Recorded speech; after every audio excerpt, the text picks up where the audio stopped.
guys, Coach here. Hey, doing another one of the lawn substitute plants of the week.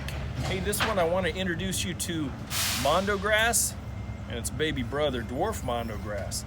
These guys planted in huge amounts of flats like this can really fill in and be a different kind of lawn where you're not having to mow. You hardly have anything except the occasional weeds that you have to take care of until it really fills in. But full sun, depending on where you're at, full sun, I would not suggest more than probably 4 to 5 hours of shade a day. It's going to need a good 6 hours of sun every day to make sure that it fills.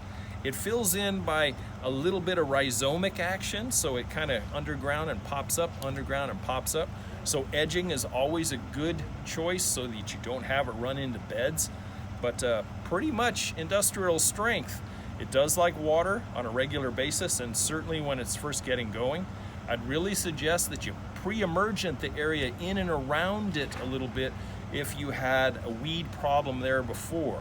You don't want anything to regenerate because you can't use a broad spectrum type of weed killer because it's going to take this out. But Dwarf Mondo Grass, you can see the difference right here a little bit compared to the regular Mondo Grass as far as the height. So depending on that, I would suggest the Dwarf if you have a smaller area that you want to deal with, and if you have a little larger area, try the regular Mondo Grass. Comes from the family Ophiopogon. Ophiopogon, say that 5 times fast. Mondo Grass, good little choice. You can pair this up with slightly bigger junipers and put these down in between. Remember the blue rug and the blue shore juniper that I did? You can do 50-50 mixes. The textures really look nice. So consider it next time. Check it out at your garden center. Guys, thanks for taking a couple of minutes. Check me out on the educational channel and don't forget the podcast. See you next week. Bye.